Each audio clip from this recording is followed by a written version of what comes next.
Good evening, ladies and gentlemen. Welcome to the 14th Annual Governor's Awards. Please take your seat. Welcome, everybody, to the Dolby's Theater's holding room. This is a multi-purpose room for overflow of talent. Have a seat. Thank you. Find your tables. Ladies and gentlemen, find your tables. We have to be out of here by 10 p.m. There is a corporate event for some personal injury attorneys coming in. They will be using the same decorations. Please, find your seats, everybody. Let's all sit down. If you don't sit down, I'm going to bring Terrence Howard up here, and he'll explain his new geometry, and it's not fun. Everyone sit down. Let's do this. Hello, ladies and gentlemen. It is an honor and a favor to be here. This is a strategic obligation. It is a pleasure to stand here on this temporary stage. For those of you that don't recognize me from the Tuesday night AA meeting in the Palisades, my name is John Mulaney. If you don't know, thank you. That's very nice. If you don't know who I am, that's totally fine. I'm like Louis Farrakhan. I mean a lot to a very small group of people. You know, it's such an honor for me to be hosting this. Growing up as a boy, I would always watch the non-televised Governor's Awards, even though they only started 14 years ago. My family, we'd gather in front of the turned-off TV. It was the only time I ever saw my dad smile. And I'd think, someday, that's gonna be me. Look at this room full of people. This is a solid room. We have so many fantastic people in this room. Everybody in this room knows something about somebody else in this room that nobody else knows. Isn't that fun? And if you don't know something about someone else in this room that no one else knows, you should leave the business because you have absolutely no pull whatsoever. Look at the amazing talent in this room. Mr. Bradley Cooper is here. Bradley Cooper.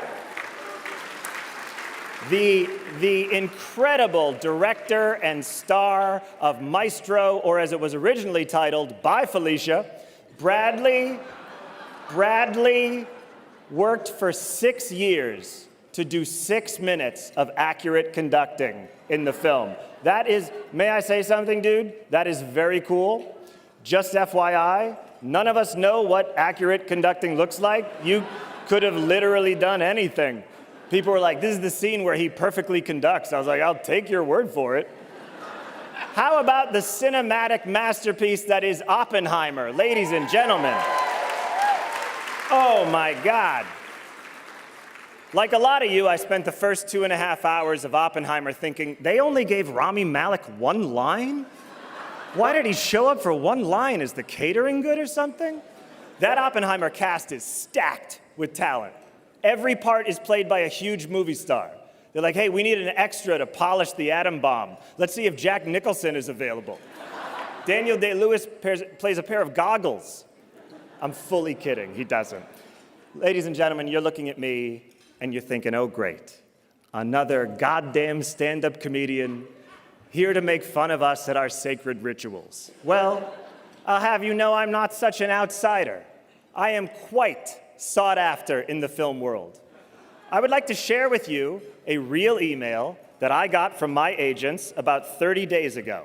This is an actual email that they sent me on December 7th, so you'll get an idea of who you're dealing with.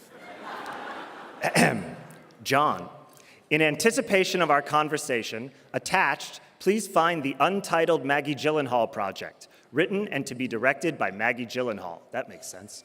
Emma Tillinger-Koskoff, Osnat Handelsman, and Talia Kleinhendler are attached to produce for Warner Brothers. Christian Bale is negotiating to star opposite Jessie Buckley. I know who one of those people is. There is no script available at this time. Okay, I'm listening.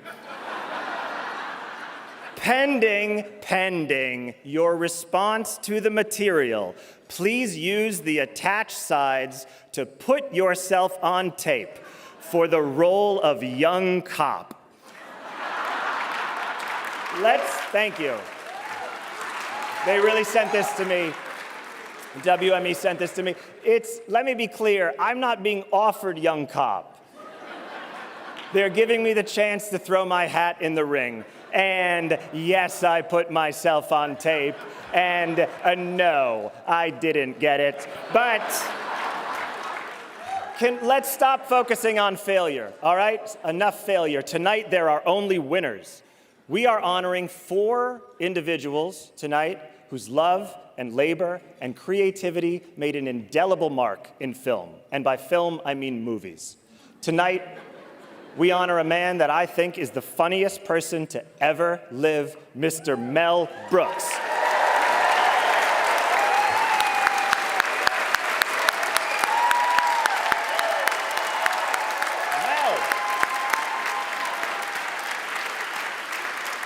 The producers, Blazing Saddles, Young Frankenstein, Silent Movie, History of the World. Mel Brooks, ladies and gentlemen.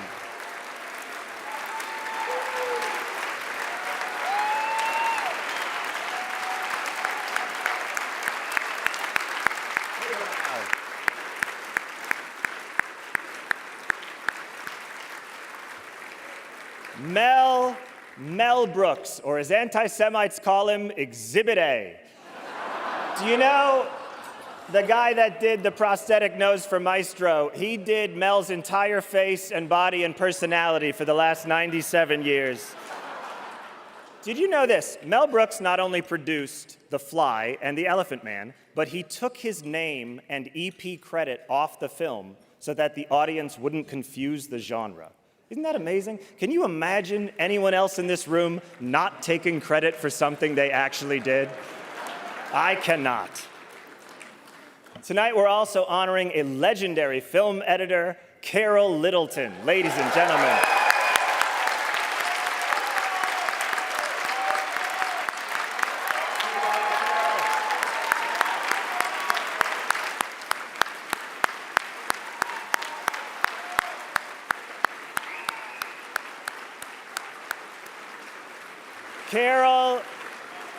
Carol Littleton's work is incredible. She's edited The Accidental Tourist, Swimming to Cambodia, Steven Spielberg's E.T., which before she got to it was called Extraterrestrial.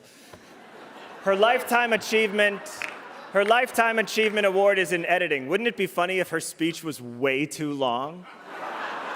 Do you know, it was Carol Littleton's hand that cut a young Kevin Costner completely out of the movie The Big Chill.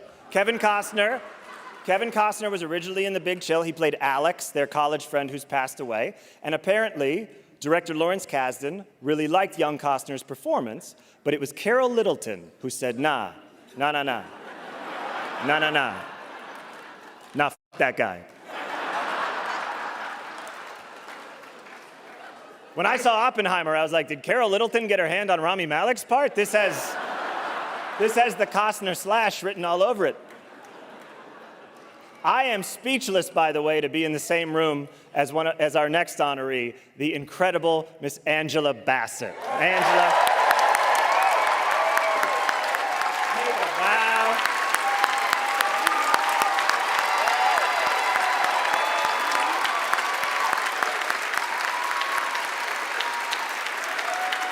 Boys in the Hood, What's Love Got to Do with It? Black Panther, she is the best. If I may get personal for a second here, Angela, this is extra special for me. See, growing up as a boy in the Midwest, I went to a lot of movies, but I never felt like I saw myself on the big screen until I was 12 years old and I saw a movie called Waiting to Exhale, and I said, that's me. I am Bernadine. Here's what a great actor Angela Bassett is. She got an Oscar nomination for a Marvel movie. That's like getting a Pulitzer Prize for a Reddit comment.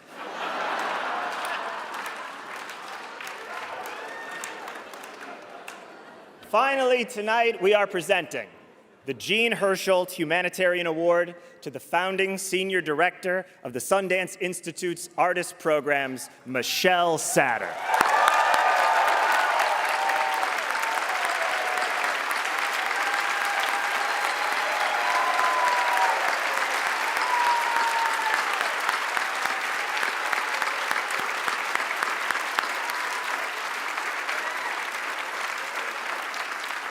Thank you, Michelle. Past recipients of the Jean Hersholt Award include Frank Sinatra, Angelina Jolie, and Tyler Perry. So it's really unclear what this award means. Michelle's work with the Institute has helped launch the careers of countless film legends, and it continues to foster the brilliant emerging voices of tomorrow. On behalf of everyone, thank you, Michelle. I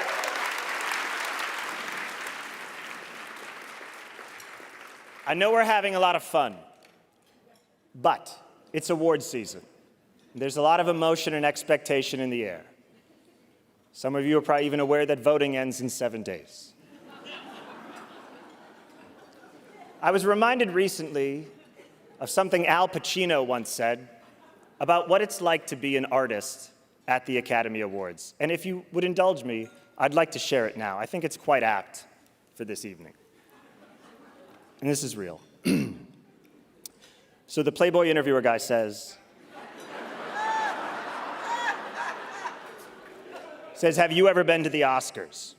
And this is what Pacino said. I was at the Oscars once for Serpico. That was the second time I was nominated. I was sitting in the third or fourth row with Diane Keaton. Jeff Bridges was there with his girl. No one expected me to come. I was a little high. Somebody had done something to my hair, blew it out or something, and I looked like I had a bird's nest on my head. A real mess. At one point, I turned to Jeff Bridges and I said, hey, looks like there won't be time for the Best Actor Awards. He gave me a strange look and said, what are you talking about? I said, it's over. The hour is up. He said, it's 3 hours long. I thought it was an hour TV show. Can you believe that? Also, I had to pee bad. So I popped a Valium. Actually, I was eating Valium like they were candy. Chewed on them. Finally, the Best Actor Award. Can you imagine the shape I was in? I couldn't have made it to the stage. I was praying, please don't let it be me. Please don't let it be me. And then I hear Jack Lemmon. I was just so happy I didn't have to get up because I never would have made it. The Valium was kicking in and I had to pee so bad. On that note, thank you, Al, wherever you are. On that note, let's begin the 14th Annual Governors Awards.